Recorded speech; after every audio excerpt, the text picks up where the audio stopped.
Ladies and gentlemen, if we could all Пані та панове, sit down, and якщо those of можна, you who are давайте coming in ми can come in and sit in сядемо. the, Ті, хто ще на there are підході, several spaces in будь the ласка, front займайте rows. місця. У нас ще є вільні місця попереду. We would like to get started Ми with хотіли би this зараз important session. почати дуже важливу нашу наступну сесію.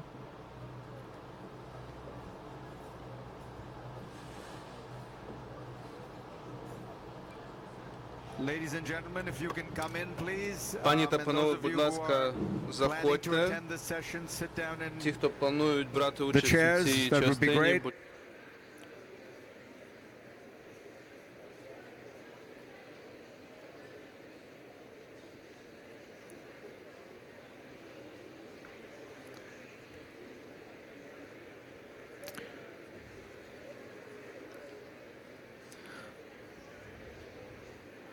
All right, we're going to begin in a minute, so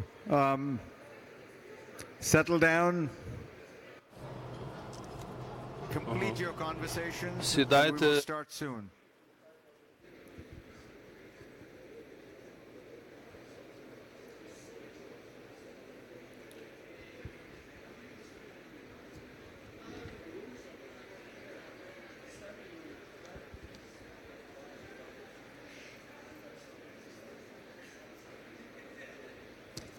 All right, ladies and gentlemen, welcome.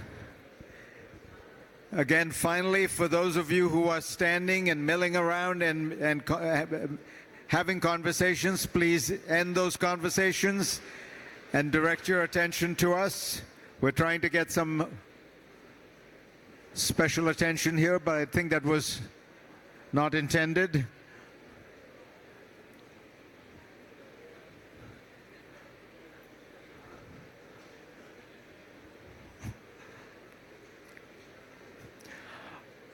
If there are some engineers here, I would just point out to them that this beam in the center is wobbling, and that's right in front, above many VIPs. So we definitely don't want them to be in trouble. That would make them very unhappy. All right. Ladies and gentlemen, we are going to start this session. If you can direct your attention, please, at the podium, at the stage. What we are doing at this session is approaching the subject in a very unusual way. But before we do that, I wanted to reveal a very important secret, a mystery that some of you might be puzzling about. For those of you who have been to YES before, to these conferences before, you are used to the hall, you are used to the extraordinary group of speakers. You are used to many things, but one thing is new, and that is this logo, which some of you may think is an amoeba or some such biological creature. But in fact, this is so well thought through as a conference that everything has meaning. And this amoeba, this sketch, has meaning. And I'm going to ask if the folks can run a short video that will explain the shape that you were looking at.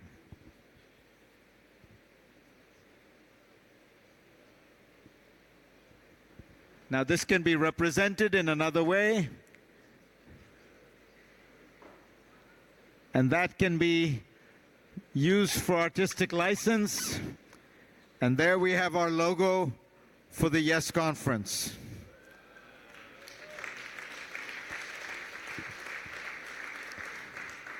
It will be displayed at the Tate Gallery next year. No, I'm just kidding. All right. We are going to start by getting three very different perspectives on happiness from a historian, a psychologist / philosopher, and an artist. And what I will begin by doing is just telling you one anecdote. So many years after he left office, Richard Nixon was interviewed by a famous American journalist named Diane Sawyer. And Diane Sawyer looked at Richard Nixon in political exile at the end of his life and said to him, have you ever been happy in your life? And he says, thinking for a moment, he says, you know, I've never actually asked myself whether I was happy. That never seemed a relevant consideration. My goal in life was to achieve things, to have an impact. Personal happiness, that was never something I thought about, so I don't know the answer to your question.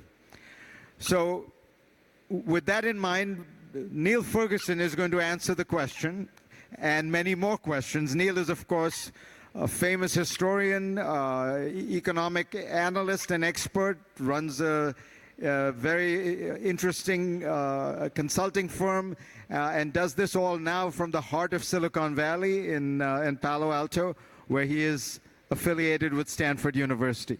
Niall?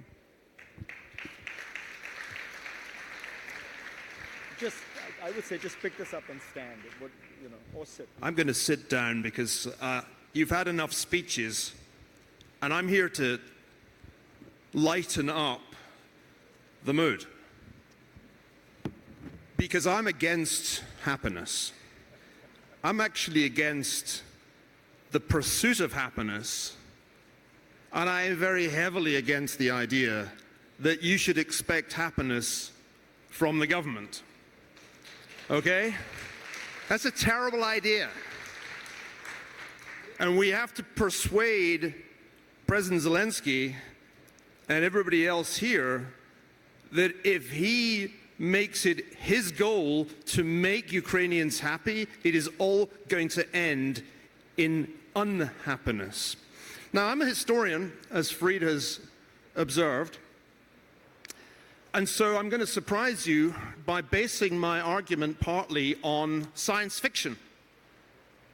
So I want to do a little survey to make sure that you have a good grasp of Slavonic literature. Who here has read Yevgeny Zamyatin's We?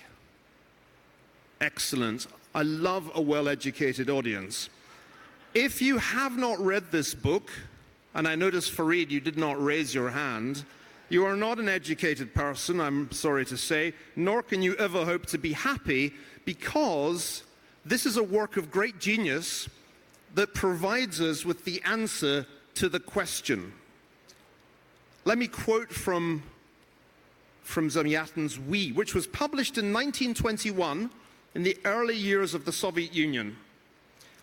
There's a scene towards the end when the protagonist, who doesn't have a name, he only has a number, is having explained to him the philosophy of the one state. And the man doing the explanation is the supreme leader of the one state, who is known as the benefactor. What, asks the benefactor, have people from the very cradle prayed for, dreamed about, and agonized over? They have wanted someone, anyone, to tell them once and for all what happiness is, and then to attach them to this happiness with a chain. Zamyatin was a prophet. It is a work of genius, anticipating what the Soviet Union would become under Stalin, what it already was becoming, the one state. It's an anticipation of totalitarianism. All people are known as ciphers. They do not have names, they have only numbers. They do not wear different clothes, they all wear unifs, short for uniforms. The real genius of We is that it is a perfect surveillance society, and this should ring a bell with us today. All apartments are made of glass. Walls are glass, the roofs are glass, the floors are glass. There is no privacy at all in the one state. And the one state provides what it regards as the guarantee of happiness, which is sex. Sex is organized by the state, and you know that you are going to have sex with someone when that person presents you with a pink slip. And only during the sexual act are you allowed to draw the curtains and have a tiny vestige of privacy. But of course, everybody knows exactly what you're getting up to. In we, there is a revolt against the one state. There's a rather wonderful femme fatale, this tells you it's a Russian novel, who seduces the central character and introduces him to love, to alcohol, to cigarettes, to freedom.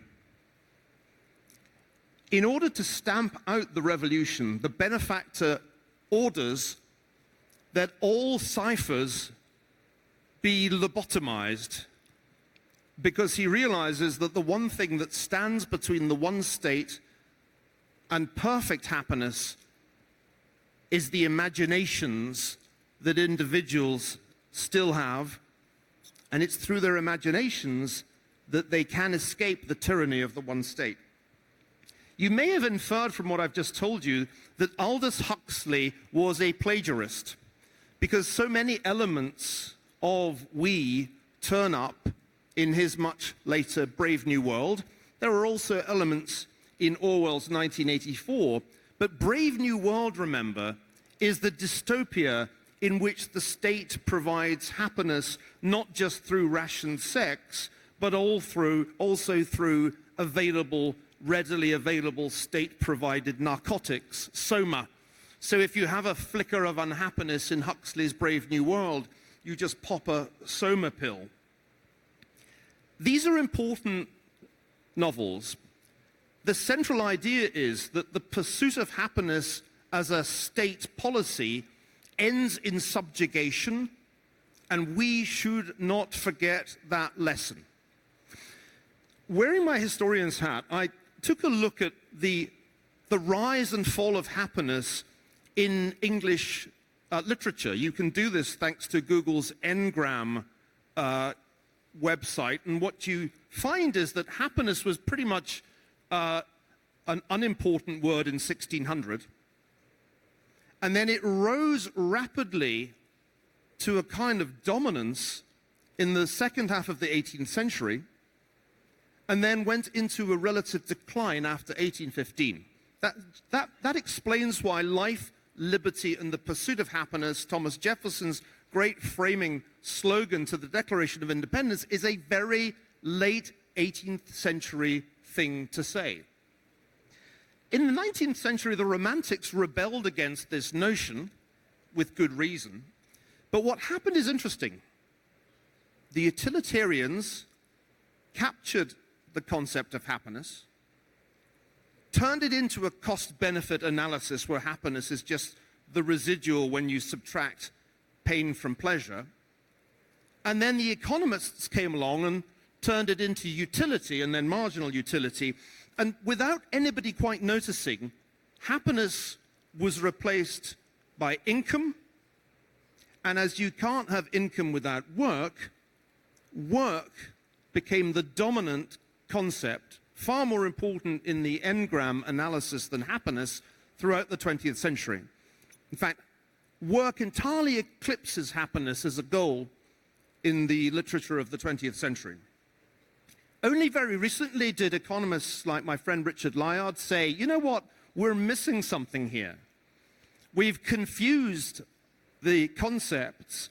Happiness is not per capita gross domestic product. And Richard, will be hearing from later in the panel I'll be moderating, has been a real pioneer in the field of economics, saying there is a difference between marginal utility and happiness, and I think that's important. But the implications of this change in economics have not been fully understood. When one drills down into the research, including the research that has been done so brilliantly for this conference, and which Victor quoted from and Fareed just cited, it becomes clear that happiness is a very conservative thing. Because what people actually mean by happiness when you ask them, as we saw this morning when President Zelensky did his vox pop, is family. Ukrainians are exceptional in wanting happiness for their children more than for themselves, but wherever you go, family is a pretty big part of happiness.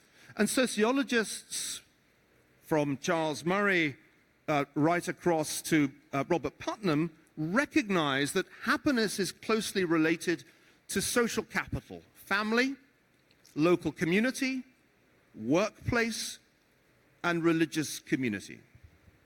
So the realities of happiness, as we begin to study it, turn out, in fact, to be quite conservative. And guess what? The one word that didn't come up this morning in the Vox Pop, but which I would have used if President Zelensky had asked me, was freedom. My two words, family and freedom. And this is what Zamyatin and Huxley were getting at. The minute you look to the state to provide your happiness, you very quickly lose your freedom. That was the central lesson of the mid-20th century utopian projects, including the one that produced the Soviet Union, of which this country, in my lifetime, was a part. Let me make two final points and then I'll shut up. Bernard-Henri Lévy and I were standing next to one another for the photograph. And that justified the photograph for me. And I said, isn't the whole point of Western literature, certainly the great novels of the 19th century, to show that the pursuit of happiness leads to unhappiness? And because BHL is an educated man, he immediately said, that is the whole point of Stendhal. And it is the whole point of Stendhal. And if you haven't read Le Rouge et le Noir or the Chartreuse de Parme, you don't understand the point of all the great literature that I grew up reading. Those who pursue happiness, like the central character in the Charterhouse, end up in a prison. As Tolstoy shows us at the end of War and Peace, it's only really in the private life that Pierre finally finds not only happiness, but meaning. My conclusion is that we have spent a long time, 300 years, trying to understand the nature of happiness. We thought we should consciously pursue it. That was the great Enlightenment belief. It turned out that its pursuit would not bring us happiness, and that the fatal mistake in the 20th century was to think that therefore the state could provide us with happiness. If there is one thing I hope I can persuade you of, it is that that is a great illusion, and it should not be the conclusion of this conference that it is the mission of this government or any other government to deliver happiness to the people. You and you alone can achieve happiness. Nobody else can give it to you, but you won't achieve it by pursuing happiness. You will only achieve it by pursuing meaning in your lives. Thank you very much.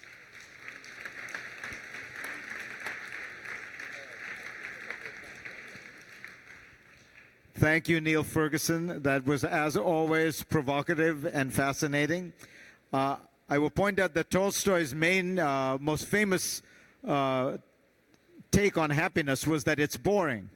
He begins Anna Karenina by saying every happy family is alike, but every unhappy family is unhappy in its own way, meaning in an interesting way. I think that my one comment on your point, and I think there's a way to square your critique with Victor's conception for this conference, is the great classical liberal philosophers from whom Thomas Jefferson was drawing, like John Locke, were arguing that the state should create the conditions that allow people to pursue happiness privately. He was not making the argument that the state should view as its goal the pursuit of happiness, but rather that the state should create conditions that allow individuals and families to pursue happiness. That is the distinction Isaiah Berlin later made: positive liberty and negative liberty. So I think there's a way to allow you to get invited back for the conference next year. Thank you very much, Fareed. I gather I've used up all my time, so I can't respond at any length to your observation, but let me just make one final point. If you look at the countries that come top in the World Happiness Report, and remember that Finland is one of them, you should find yourself wondering if it is an entirely plausible observation that Finns are the happiest people. Because in my experience, Finns have a capacity for binge drinking that is matched only by the citizens of my native Glasgow. And if you think that's going to make you happy, I have bad news for you. Thank you very much indeed.